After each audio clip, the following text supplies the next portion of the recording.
Hi everyone, and welcome to this week's EBC video. We're in Bloomington, Minnesota this week, outside of one of our favorite seafood restaurants, thinking about Luke 24 verses 36 through 48. Now, we'll get to the reason why we're outside a seafood restaurant in just a couple of minutes. But this passage from Luke takes place talking about the same events that we thought about last week in Seattle, with the meeting that Jesus has when he comes and appears before everyone and says, "Peace be with you."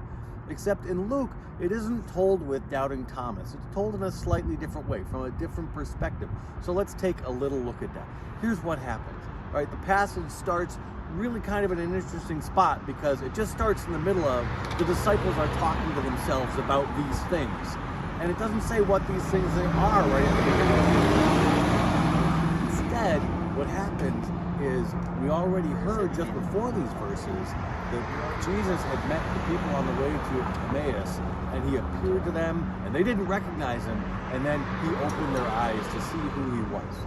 Now, when the disciples are talking, suddenly Jesus appears before them, and it happens in a particular order here. First, Jesus says, "Peace be with you," and then he starts showing him the side and his hands.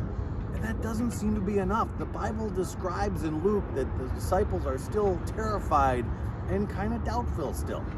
Right? So Jesus takes it a step further, and Jesus says, and we're going to look at this in a minute, he says, "Give me something to eat." And they give him a piece of broiled fish. It's so specific. It's just this really neat moment where he's going to eat some broiled fish. All right? Even then, there seems to be a little doubt left over, and Jesus describes how the scriptures had worked, how he'd fulfilled the scriptures. They're not quite there yet. And then Jesus opens their eyes and they come to believe. And that's about where this passage ends today. Okay? It's a really nice piece of the faith journey that we have, that the disciples had, where we're given these opportunities to believe, but we also know that Jesus is going to give us the Holy Spirit to be able to help understand what he's showing to us. So let's talk about that fish for just a moment, right? I just want to look at it from a couple of perspectives. Right? Imagine for a moment if it hadn't been Jesus who said, "Give me something to eat." Imagine instead if it had been the disciples, still doubting and saying to themselves, "I don't know, maybe it's Jesus, maybe it's a ghost," because it does say right in Luke that they thought maybe he was a ghost at that point. Can you imagine the disciples asking Jesus, "I don't know, give him something to eat. See if he can eat that. Maybe he's a ghost," right? That isn't the way it happened. Jesus is already anticipating how it is he can help prove that he is there, fully resurrected and alive and with them. And he says, "Give me something to eat," right?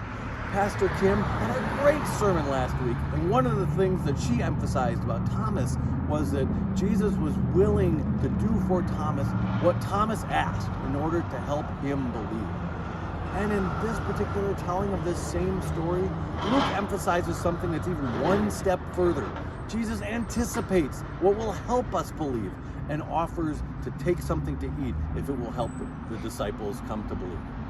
And then, of course, we all know that even with that, we get to the point where we still need the Spirit, and Jesus is still willing to open our eyes to help us come to him in faith.